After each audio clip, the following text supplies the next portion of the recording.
વિદ્યાર્થી મિત્રો, હવે જોઈએ ઉદાહરણ 9।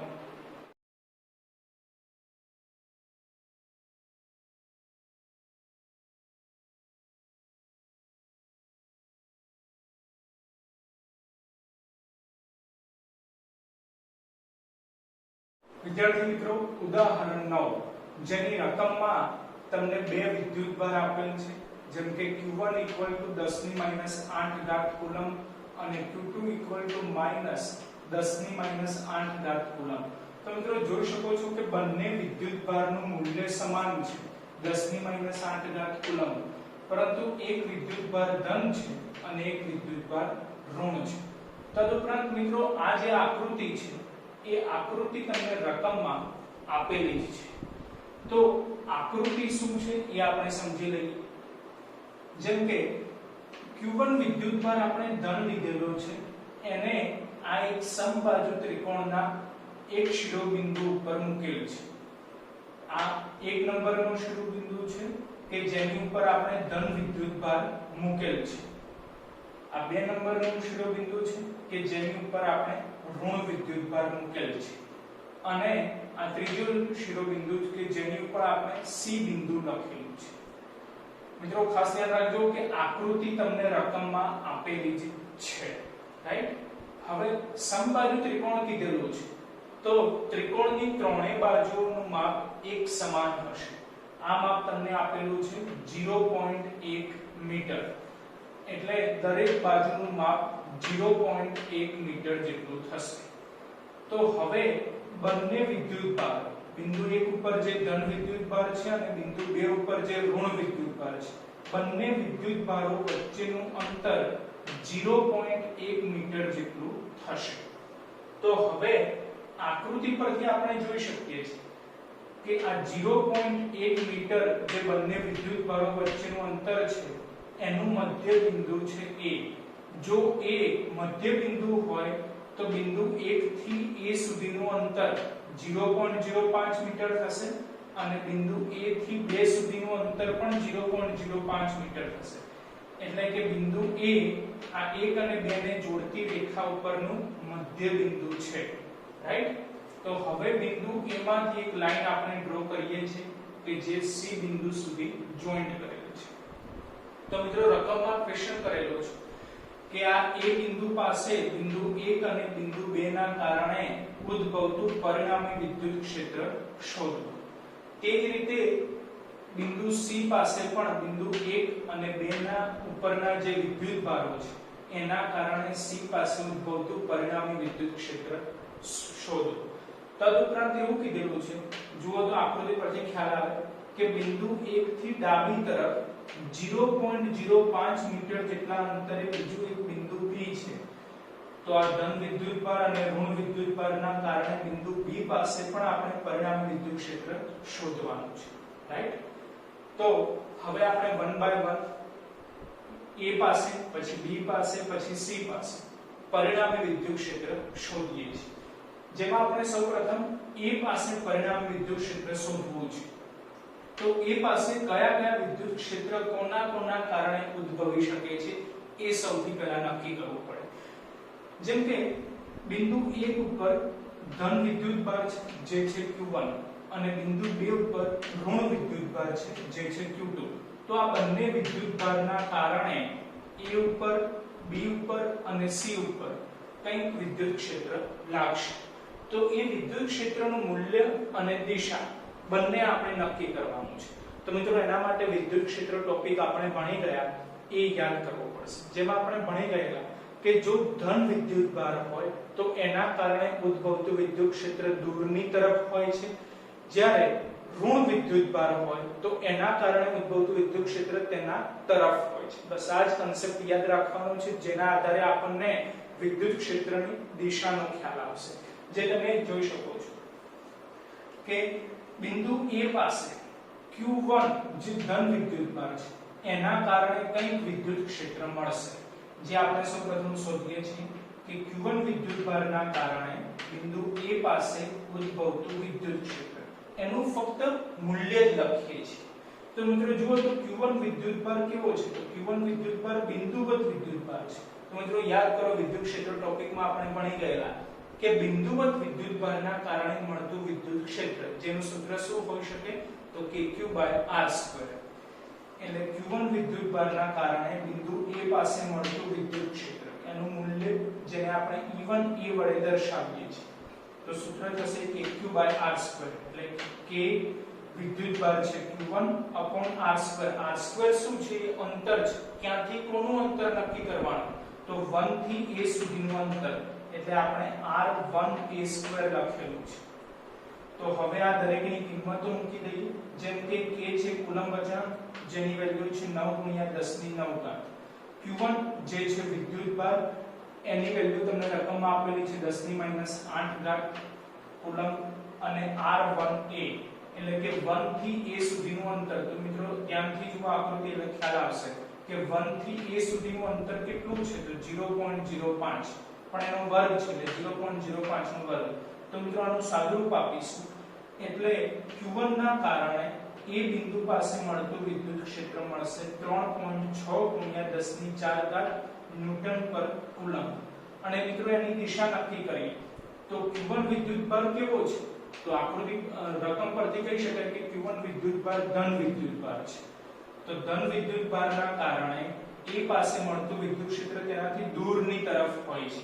એટલે તમે આકૃતિમાં જોઈ શકો છો કે બિંદુ 1 ના કારણે એ પાસે મળતું વિદ્યુત ક્ષેત્ર તેનાથી દૂરની તરફ એટલે કે જમણી તરફ છે, જે આકૃતિમાં E1 વેક્ટર A વડે દર્શાવેલું છે. E1 વેક્ટર A જેની દિશા આકૃતિ પરથી ખ્યાલ આવી શકે કે 1 થી 2 તરફ છે. એટલે અહીં દિશા લખેલી છે કે q1 વિદ્યુતભાર થી q2 વિદ્યુતભાર તરફ. બરાબર? સેમ એ જ રીતે આ q1 ની વાત કરીએ તો હવે q2 વિદ્યુતભારના કારણે પણ a પાસે કંઈક વિદ્યુત ક્ષેત્ર મળી શકે છે. તો એ આપણે ધ્યાનમાં લઈએ છીએ કે q2 વિદ્યુતભારના કારણે બિંદુ a પાસે મળતું વિદ્યુત ક્ષેત્ર જેને આપણે E2a કહી દઈએ.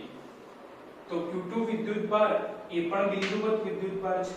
તો બિંદુવત વિદ્યુતભારના કારણે ઉદ્ભવતું વિદ્યુત ક્ષેત્ર જેનું સૂત્ર છે આપણી જોડે kq/r², એટલે કે k q એટલે કે વિદ્યુતભાર q2 છે r² એટલે કે r2a², રાઈટ.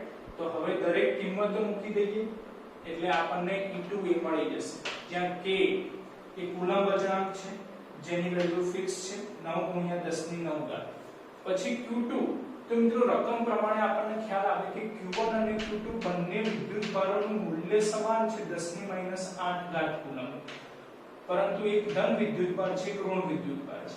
પણ અત્યારે આપણે શેની ચર્ચા કરી રહ્યા છીએ? ફક્ત મૂલ્યની જ ચર્ચા કરી રહ્યા છીએ. તો મૂલ્યની દ્રષ્ટિએ q1 હોય કે q2 હોય બંને એક સમાન છે, એટલે 10⁻8 જ આપણે લખી શકીએ.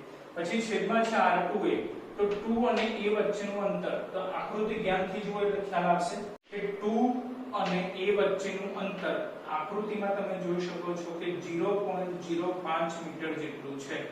એટલે અંતર જે છે r2a એની વેલ્યુ પણ 0.05 જેટલી થશે. તો મિત્રો ખ્યાલ આવે કે k નું મૂલ્ય 9 × 10⁹, q2 નું મૂલ્ય ફક્ત મૂલ્ય તો 10⁻8, r2a નું મૂલ્ય આકૃતિ પરથી 0.05. તો મિત્રો આનું આ જ છે. તો આનો આન્સર કેટલો હતો? 3.6 × 10⁴.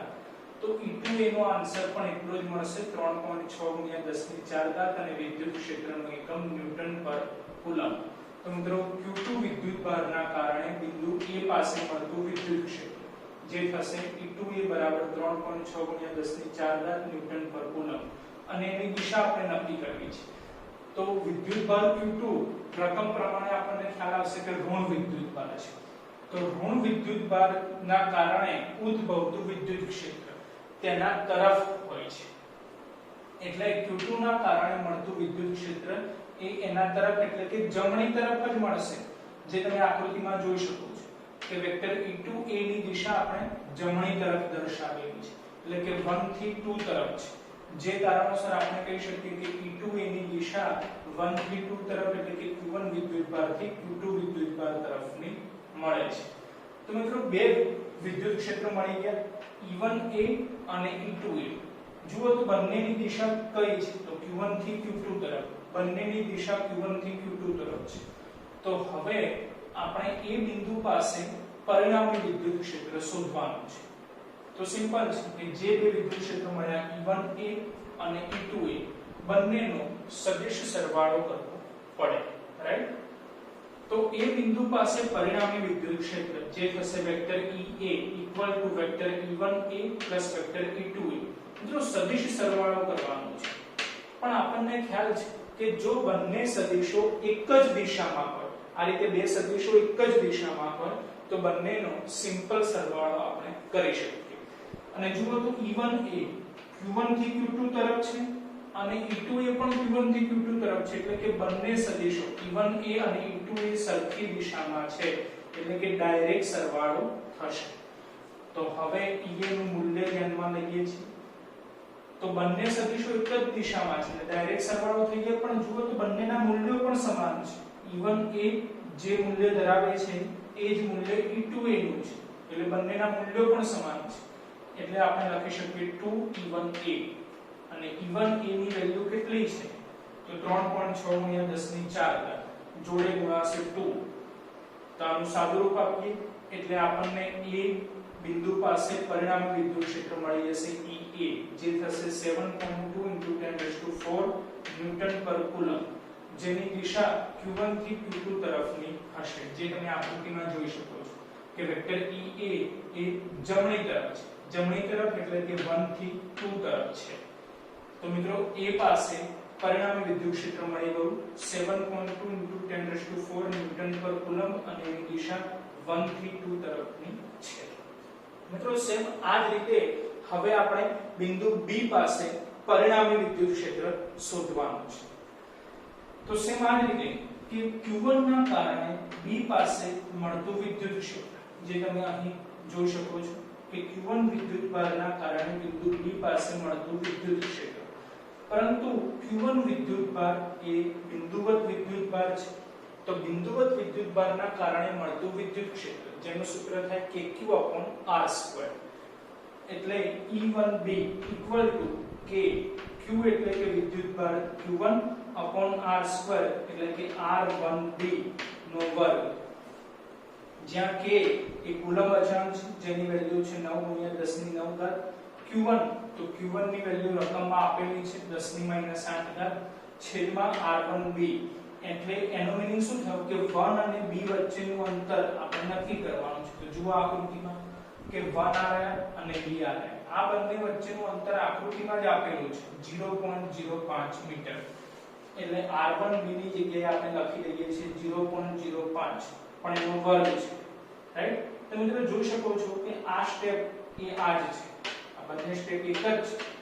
તો આનું સાદુરૂપ આપણને 3.6 × 10⁴ મળેલું છે, તો આનું સાદુરૂપ પણ એટલું જ મળશે, જેના આધારે આપણને Q1 વિદ્યુતભારના કારણે બિંદુ B પાસે મળતું વિદ્યુત ક્ષેત્ર E1B બરાબર 3.6 × 10⁴ ન્યૂટન પર કુલમ મળશે. હવે આ એનું ફક્ત મૂલ્ય જ હતું, પણ હવે એની દિશા નક્કી કરવાની છે. તો દિશા માટે આપણી જોડે ખ્યાલ છે આપણને કે જો ધન વિદ્યુતભાર હોય તો એના કારણે મળતું વિદ્યુત ક્ષેત્ર દૂરની તરફ હોય છે, અને ઋણ વિદ્યુતભાર હોય તો એના કારણે મળતું વિદ્યુત ક્ષેત્ર તેના તરફ હોય છે, રાઈટ? તો Q1 વિદ્યુતભાર ધન વિદ્યુતભાર છે, એના કારણે B પાસે મળતું વિદ્યુત ક્ષેત્ર તેનાથી દૂરની તરફ હશે, એટલે બિંદુ 1 ના કારણે B પાસે મળતું વિદ્યુત ક્ષેત્ર જે છે E1B જે દૂરની તરફ હશે, એટલે કે ડાબી તરફ હશે, ડાબી તરફ.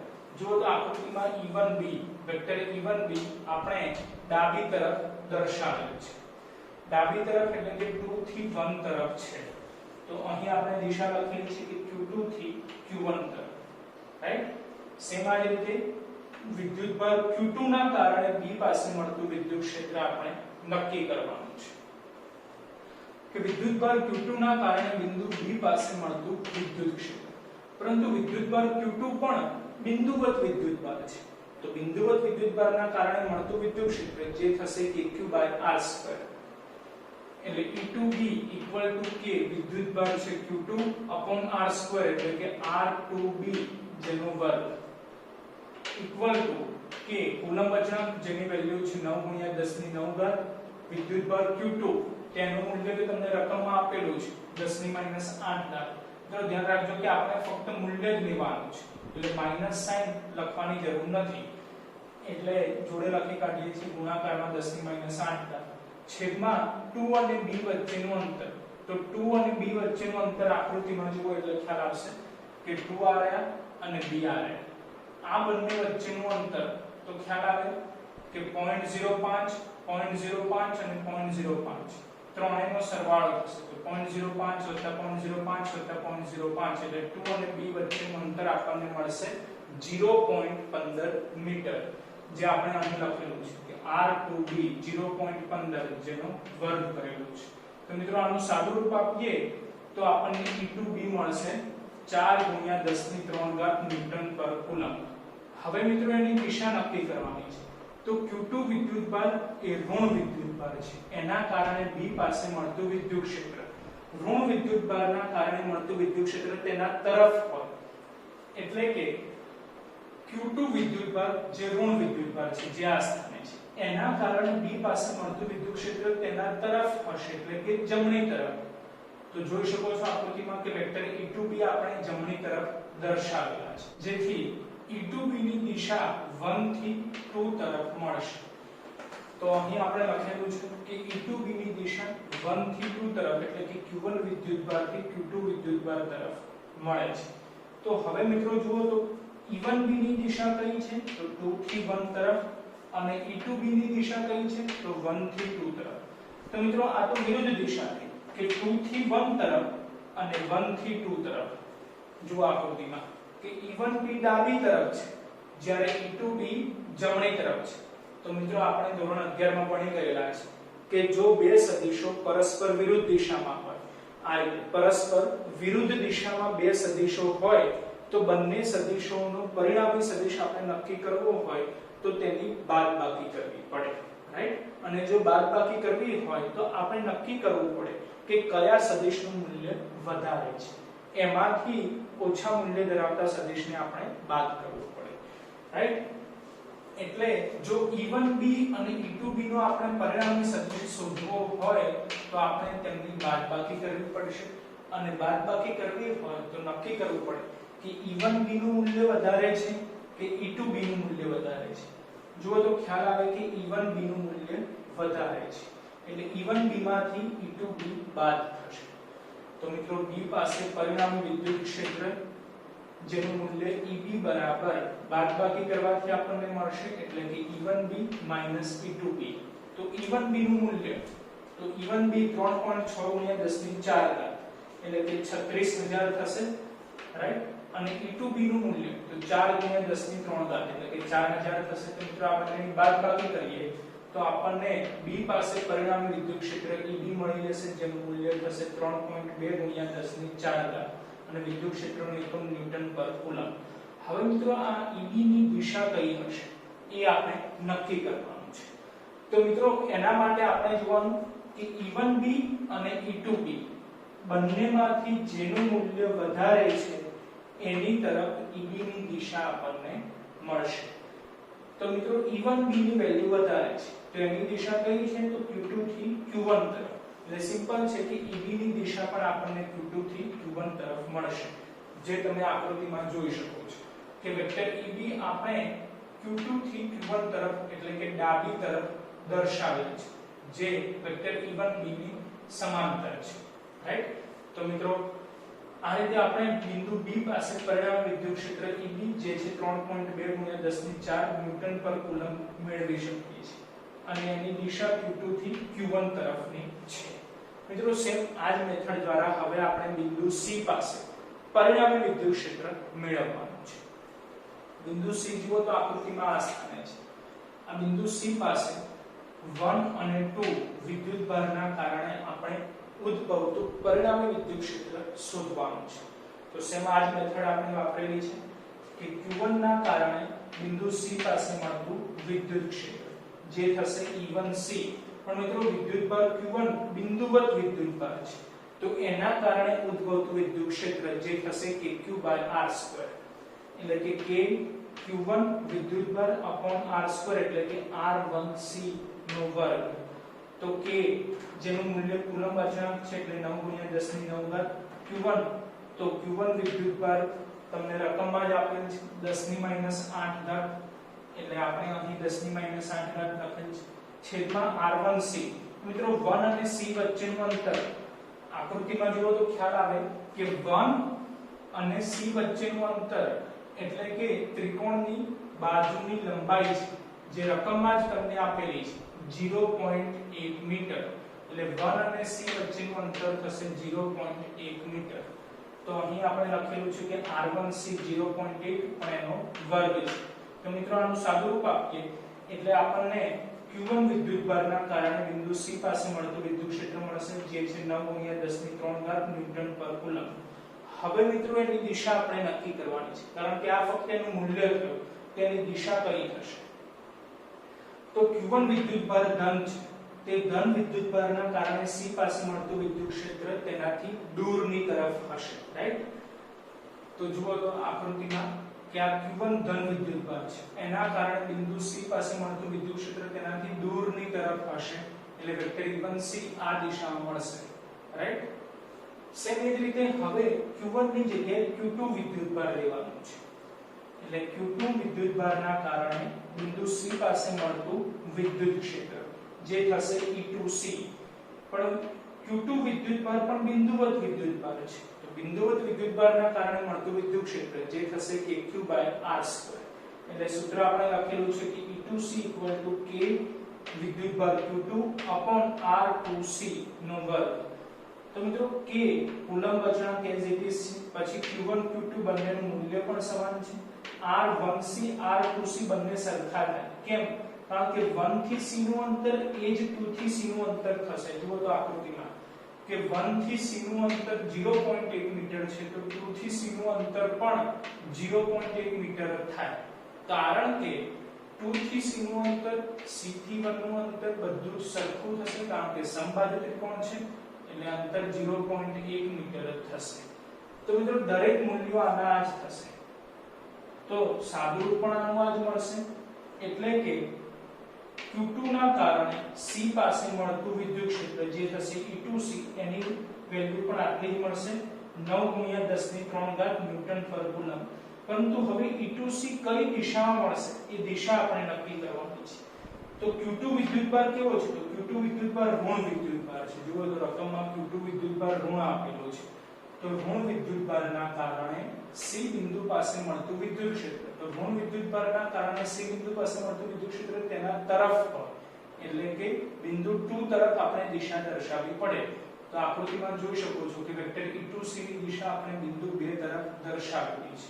તો વેક્ટર e1c આ દિશામાં મળશે અને વેક્ટર e2c આ દિશામાં મળશે અને આના આધારે આપણે કહી શકીએ કે e1c અને e2c બંનેનું મૂલ્ય કેવું છે એક સરખું છે તો અહીં નીચે આપણે લખેલું છે કે e1c અને e2c બંનેનું મૂલ્ય સમાન છે જેને આપણે કેપિટલ E વડે ધારી લઈએ છીએ પરંતુ બંનેની દિશા જુદી જુદી છે વેક્ટર e1c આ દિશામાં છે વેક્ટર e2c આ દિશામાં છે હવે જો આપણે c બિંદુ પાસે પરિણામી વિદ્યુત ક્ષેત્ર શોધવું હોય તો શું કરવું પડે કે આ e1c અને e2c બંનેનો સદિશ સરવાળો કરવો પડે પરંતુ આકૃતિમાં જુઓ કે વેક્ટર e1c અને વેક્ટર e2c નો સદિશ સરવાળો કરવા માટે આપણી જોડે અલગ અલગ નિયમો છે જેમ કે જો બંને સદિશો એક જ દિશામાં હોય તો સિમ્પલ સરવાળો થઈ જાય જો બંને સદિશો પરસ્પર વિરુદ્ધ દિશામાં હોય તો સિમ્પલ બાદબાકી થઈ જાય પરંતુ બંને સદિશો કંઈક અલગ જ દિશામાં હોય તો આપણે ધોરણ 11 ની રીત વાપરવી પડે જેમાં આપણે ભણી ગયા સદિશોના સરવાળા માટેની ત્રિકોણની રીત સદિશોના સરવાળા માટેની સમાંતર બાજુ ચતુષ્કોણની રીત આવી મેથડનો આપણે ઉપયોગ કરવો પડશે અને બિંદુ C પાસે ઉદ્ભવતું પરિણામી વિદ્યુત ક્ષેત્ર આપણે શોધવું પડશે તો જોઈ શકો છો કે વેક્ટર e1c અને વેક્ટર e2c બંનેનો પરિણામી સદિશ સમાંતર બાજુ ચતુષ્કોણની રીતના આધારે વેક્ટર EC જે આ દિશામાં મળશે પરંતુ મિત્રો રકમમાં સમબાજુ ત્રિકોણ આપેલ છે તો સમબાજુ ત્રિકોણના ત્રણેય ખૂણાઓનું માપ એક સરખું હોય જેથી 60 ડિગ્રી તો એના આધારે આપણે કહી શકીએ કે વેક્ટર e1c અને વેક્ટર e2c વચ્ચેનો ખૂણો અત્યારે 120 ડિગ્રી બનશે જે આકૃતિમાં આપણે દર્શાવેલું છે એટલે આ બે સદિશો કે જેનો આપણે સદિશ સરવાળો કરવાનો છે એ બંને વચ્ચેનો ખૂણો કેટલો છે 120 ડિગ્રી અને એનો પરિણામી સદિશ વેક્ટર EC જેનું મૂલ્ય આપણે નક્કી કરવાનું છે, રાઈટ? તો મિત્રો જુઓ તો C બિંદુ પાસે પરિણામી વિદ્યુત ક્ષેત્ર જે થશે vector EC vector E1C vector E2C. તો મિત્રો આ સદિશ સરવાળો છે, તેનું મૂલ્ય ધ્યાનમાં લઈએ એટલે EC બરાબર, તો મિત્રો સદિશોના સરવાળા માટે આપણે મૂલ્ય શોધવાનું એક સૂત્ર ભણી ગયા, વર્ગમૂળમાં a² + b² + 2ab cos θ. બસ આ જ સૂત્રનો આપણે ઉપયોગ કરેલો છે. કે જુઓ તો E1C અને E2C નું મૂલ્ય લખવું છે, પણ આપણે પહેલા જ ડિસ્કસ કરી કાઢ્યું કે E1C અને E2C મૂલ્યની દ્રષ્ટિએ સમાન છે, જેને આપણે E વડે લખેલ છે. તો a² એટલે કે e² + b² એટલે ફરીથી e² + 2ab, પણ a અને b બંને સરખા છે e જેટલા એટલે e² થઈ જશે, જોડે cos θ. પણ θ શું છે? તો E1C અને E2C વચ્ચેનો ખૂણો. તો આકૃતિમાં જુઓ એટલે ખ્યાલ આવશે કે E1C અને E2C વચ્ચેનો ખૂણો કેટલો છે? તો 120 ડિગ્રી, રાઈટ? એટલે અહીં આપણે cos θ લખેલા છે, cos 120 ડિગ્રી. તો EC બરાબર વર્ગમૂળમાં e² + e² જે થઈ જશે 2e² + 2e² as it is, અને cos 120 ડિગ્રી જેની વેલ્યુ આપણે યાદ રાખવાની -1/2, એટલે -1/2. તો ખ્યાલ આવે કે 2 કેન્સલ થઈ જશે એટલે બાકી રહેશે -e². તો 2e² - e², 2e² - e² એટલે આપણને મળશે e², એટલે ઇક્વલ ટુ વર્ગમૂળમાં e². તો વર્ગમૂળ કેન્સલ થઈ ગયા એટલે આન્સર આવશે e. પણ e કેટલા છે? તો e આપણે અહીં ધારેલા છે કે e ની વેલ્યુ છે E2C અને એક વેલ્યુ છે E1C જે છે 9 × 10^3. એટલે આપણને C બિંદુ પાસે પરિણામી વિદ્યુત ક્ષેત્ર મળશે 9 × 10^3 ન્યૂટન પર કુલમ. અને મિત્રો એ EC ની દિશા આકૃતિમાં તમને દર્શાવેલી છે, એ દિશામાં જોવા મળશે, રાઈટ?